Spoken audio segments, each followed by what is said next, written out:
حاضرین مجلس، بات ہماری چل رہی تھی غزوہ بر المستلق سے واپسی کی، جس میں ہم نے کل بتایا تھا کہ غزوہ بر المستلق جو کہ مدینے سے 100 کلومیٹر کے فاصلے پر قبیلہ تھا، وہ قبیلہ نبی پر حملہ کرنا چاہتا تھا۔ نبی آگے بڑھ کر حملہ کر کے فتح حاصل کر لی، واپس لوٹے اور سردار کی بیٹی سے نکاح ہوا، سردار کی قبیلے کے لوگ آزاد کر دیے گئے، سردار بھی اسلام قبول کر لیا، اور 2000 اونٹ اللہ کے رسول کو ملے، 5000 بکریاں اللہ کے رسول کو ملے۔ الغرض اس طرح یہ سفر بہت زیادہ خوشیوں سے بھرا ہوا تھا، نکاح بھی ہو جاتا ہے اور فتح بھی مل جاتی ہے، صحابہ کرام کو مال غنیمت مل جاتا ہے، سب کچھ وہاں پر اللہ کے رسول کو ملا۔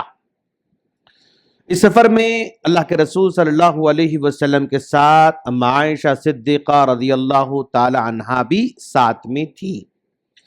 جیسا کہ ہم نے اس سے پہلے کہا تھا، اللہ کا رسول جب کبھی سفر میں نکلتے یا جنگ میں نکلتے، اللہ کے رسول اپنے ازواج مطہرات میں کسی ایک کو اپنے ساتھ لے کر نکلتے تھے۔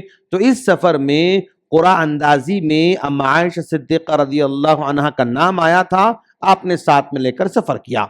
واپسی میں سفر کے دوران رات کے آخری پہر میں پڑاؤ ڈالتے ہیں، یعنی اس دور میں رات کے لمبے حصے تک چلتے رات کے آخری حصے میں پڑاؤ ڈالتے تھے تاکہ ٹھنڈے وقت تھوڑا آرام کر لیں۔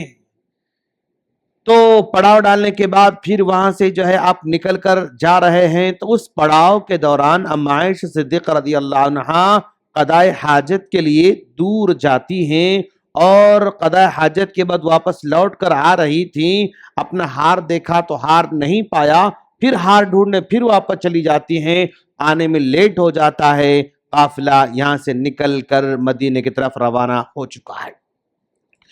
جب قافلہ نکل جاتا تو اس میں سے ایک آدمی واپس لوٹ کر آتا اور دیکھتا کہ ہم نے جہاں پڑاؤ ڈالا ہے وہاں پر کوئی چیز سامان تو نہ چھٹی ہو۔ تو جب دیکھا ام عائشہ صدیقہ رضی اللہ عنہا بیٹھی ہوئی ہیں تو انا للہ کہا، اونٹنی کو سامنے کھڑا کیا، ام عائشہ اونٹنی پر بیٹھ گئیں، اونٹنی کی نکیل پکڑ کر صحابی آگے آگے آگے آگے جا رہے ہیں اور پیچھے اونٹ چلتے ہوئے آ رہا ہے، یہاں تک کہ قافلے سے آ کر مل جاتے ہیں۔ اس قافلے میں آ کر شامل ہوتے ہوئے دیکھا منافقین کا سردار عبداللہ بن ابی بن سلول، اس نے جیسے ہی ام عائشہ صدیقہ رضی اللہ تعالی عنہا کو صحابی کے ساتھ پیچھے سے آتے ہوئے دیکھا تو اسے موقع ملا نبی کی ذات، نبی کے گھر والوں پر الزام لگانے کا۔ افواہ پھیلا دی کہ ام عائشہ صدیقہ رضی اللہ عنہ کے تعلقات فلاں صحابی سے ہیں۔ پورے مدینے میں خبر دھیرے دھیرے دھیرے دھیرے پھیلتے جا رہی ہے۔ اللہ کے رسول مدینے کو پہنچ جا رہے ہیں۔ پہنچنے کے بعد جیسے مدینے کو پہنچے، ام عائشہ صدیقہ بیمار ہو جاتی ہیں، اور بیمار ہونے کے بعد آپ گھر میں ہی رہتی ہیں۔ اللہ کے رسول کو پتا چلا کہ بھئی اس طرح کی افواہیں مدینے میں پھیل رہی ہیں، پریشان پریشان نظر آ رہا اللہ کے رسول، بس گھر میں آتے ہیں، تھوڑی دیر بیٹھ جاتے ہیں، پھر نکل کر باہر جاتے ہیں، پھر آتے ہیں بیٹھتے ہیں، پھر نکل کر جاتے ہیں۔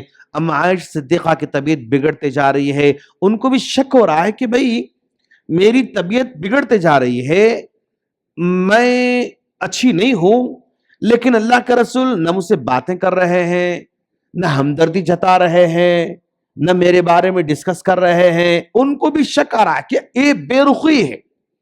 ایسا تو نہیں ہوتا تھا کہ جب میں بیمار ہو جاتی تو اللہ کے رسول بیٹھتے تھے، سر پہ ہاتھ رکھتے تھے، دعا کرتے تھے اور باتیں کرتے تھے، لیکن اب دیکھا جائے تو بات نہیں کر رہے، بس آ رہے جا رہے ہیں۔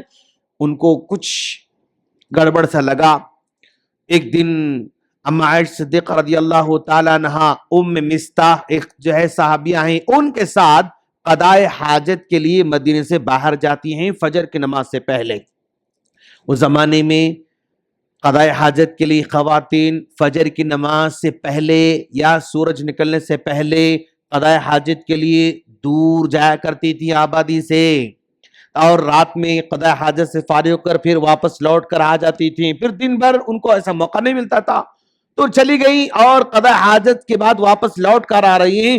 ام مستح رضی اللہ تعالی عنہا کا پیر پھسل جاتا ہے تو فوراً وہ کہتی ہیں تعیس مستح، مستح برباد ہو جائے. تو اما عائشہ صدیقہ نے کہا کہ جانتی ہو تم کس کو بدوا دے رہی ہو؟ ارے وہ تو جنگ بدر میں شریک ہونے والے صحابی، تم ان کو بدوا دے رہی ہو. کہا عائشہ کیا تم کو نہیں معلوم؟ کہا کیا ہوا ہے؟ کہا یہ میرا بیٹا مستح ہے نا، تمہارے خلاف افواہیں پھیلا رہا ہے. کیا افواہ پھیلا رہا ہے؟ تمہارے بارے میں اس طرح کی باتیں پھیل رہی ہیں مدینے کے اندر کہ تمہارے تعلقات صفوان بن معطل رضی اللہ عنہ سے ہیں. تو اما عائشہ کو اس وقت پتا چلا کہ میرے خلاف کیا مدینے میں جو ہے افواہیں پھیل رہی ہیں. روتی رہیں، طبیعت اور بگڑ جاتی ہے. تو اللہ کے رسول صلی اللہ علیہ وسلم آپ جو ہے اپنی بیوی کو ان کے والدین یعنی حضرت ابوبکر صدیق رضی اللہ عنہ کے پاس چھوڑ کے واپس آتے ہیں. جب طبیعت بگڑ جاتی ہے تو ظاہر بات ہے ماں باپ کے پاس جب رہیں گی تو ہو سکتا ہے طبیعت ٹھیک ہو جائے، وہاں رہ جاتی ہے. اور اس دوران اللہ کا رسول پریشان ہے. کیا کرنا؟ کیوں؟ نبی کی گھر پر حملہ ہوا ہے، عزت پر حملہ ہوا ہے، اور آپ دفاع بھی نہیں کر سک رہے ہیں اور جو ہے اقرار بھی نہیں کر سک رہے ہیں. پریشان ہیں. ادھر صحابہ کرام سے مشورہ کر رہے ہیں کہ بھئی کیا ہو سکتا ہے، میری بیوی پر اس طرح کے حملے ہو رہے ہیں تو کیا صحیح ہے؟ آپ نے پوچھا کس سے؟ اپنی بیوی حضرت زینب رضی اللہ تعالیٰ عنہ سے. زینب کیا تم عائشہ پر کچھ شک کرتی ہو؟ کیا ایسا کچھ ہو سکتا ہے کہ ان سے غلطی ہو جائے؟ اما زینب رضی اللہ عنہ نے کہا کہ اللہ کا رسول واللہ اما عائشہ بہت ہی پاک دامن ہے، ان سے ایسا نہیں ہو سکتا ہے، ایسی غلطی وہ کر ہی نہیں سکتے ہیں. کون کہتے ہیں؟ زینب رضی اللہ تعالیٰ عنہ، جو کہ سوتن ہیں. سوتن اپنے سوتن کے بارے میں گواہی دے رہی ہے کہ عائشہ ایسی غلطی نہیں کر سکتی، ہم تصور بھی نہیں کر سکتے اس طرح کی بات.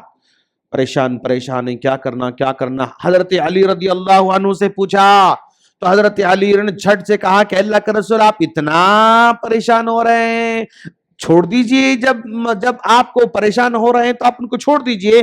اللہ نے آپ کے لیے بہت ساری عورتوں کو رکھا ہے، کیوں پریشان ان کے ساتھ، ان کے لیے کیوں پریشان ہو رہے ہیں؟ لیکن میرا مشورہ ہے کہ آپ عائشہ صدیقہ رضی اللہ عنہا کے جو خادمہ ہیں بریرہ، ان سے آپ پوچھئے، ان سے آپ معلوم کیجئے کہ بھی ان کے بارے میں. تو حضرت بریرہ رضی اللہ عنہا سے آپ نے پوچھا عائشہ کے بارے میں کہ تم کیا سمجھتے ہو ان کے بارے میں، کیا ایسی غلطی کر سکتی ہیں وہ؟ بریرہ نے کہا اللہ کا رسول اما عائشہ ایسا کبھی غلطی نہیں کر سکتی. ہاں بولی بھالی ہیں، اتنی بولی کہ وہ جب آٹا گوندتی ہیں، آٹا گوندتے ان کو نیند آ جاتی ہے تو سو جاتی ہیں، اور بکریاں محلے کے آ کر آٹا کھا کر جاتی ہیں. اتنی بولی ہیں لیکن ایسی غلطی وہ نہیں کر سکتی. کون کہہ رہے ہیں؟ بریرہ رضی اللہ عنہا. یہ تکلیف کے دن اللہ کے رسول صلی اللہ علیہ وسلم کے ساتھ 1 2 3 نہیں بلکہ پورا مہینہ تک اللہ کے رسول کو پریشان لوگوں نے دیکھا. سمجھ میں نہیں آ رہا کیا کرنا. اتنا بڑا حملہ، بھائی اس سفر میں اتنی خوشی ملی تھی، اس سفر میں خوشی کے ساتھ غم بھی اللہ کے رسول کو مل رہا ہے. تو نبی کی ذات بشر ہے، جتنے غم ایک بشر کو آ سکتے ہیں وہ سارے کے سارے غموں کا سامنا نبی کو کرنا پڑا. بیوی کا غم عام انسان کو ہوتا ہے، نبی کو ہوا.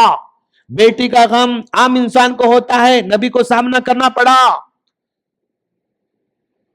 ماں باپ کا غم، چاچا کا غم، دوستوں کا غم، صحابہ کا غم، لوگوں کا غم، قرض کا غم، بیماری کا غم، ہر غم کو سامنا کرنا پڑا اللہ کے رسول صلی اللہ علیہ وسلم کو. اور یہ غم شدت کا تھا. اما ختیجہ انتقال کر گئی، وہ بھی غم تھا لیکن وہ الگ غم تھا. لیکن یہ ذات پر حملے کا غم ہے، پرسنالٹی کو ڈیمیج کرنے کا غم ہے، عزت پر حملہ کرنے کا غم ہے. اور یہ غم کو پھیلانے والے لوگ، تکلیف دینے والے لوگ منافقین تھے. تو کوئی بھی آدمی کسی بھی پرسنالٹی کے بارے میں اگر کچھ پتا چلے تو سب سے پہلے اگر وہ پھیلا رہا ہے تو سمجھو اس میں نفاق پایا جاتا ہے. کسی بڑی ہستی کے بارے میں پتا چلا کہ فلاں فلاں فلاں غلط کام ہوا ان سے، تو جیسی خبر ملے پھیلانا شروع کر دیتا ہے، تحقیق نہیں کرتا ہے کہ ہوا نہیں ہوا، وہ جاننا نہیں چاہتا کہ ہوا یا نہیں ہوا، وہ دفاع نہیں کرنا چاہتا، بچانا نہیں چاہتا، ان کو جو ہے ان کی اصلاح کرنا نہیں چاہتا، بلکہ صرف بدنام کرنا چاہتا ہے، تو سمجھو اس میں کہیں نہ کہیں نفاق پایا جاتا ہے۔ 1 مہینے تک اللہ کا رسول پریشان ہے۔ اس کے بعد کیا حالات آئندہ درس میں سنائیں گے انشاءاللہ۔ اللہ سے دعا ہے اللہ ہم تمام کو منافقین سے بچ کر رہنے کی توفیق عطا فرمائے، منافقین کے جال سے امت مسلمہ کو بچائے رکھے، منافقین کے جال سے امت مسلمہ کے علماء کرام کو، مالداروں کو اور حق پرستوں کو بچائے رکھے، تاکہ ان کی عزت کی حفاظت ہو سکے اور دین اسلام کا حفاظت ہو سکے۔ آمین۔ وآخر دعوانا الحمدللہ رب العالمین۔ السلام علیکم ورحمۃ اللہ وبرکاتہ۔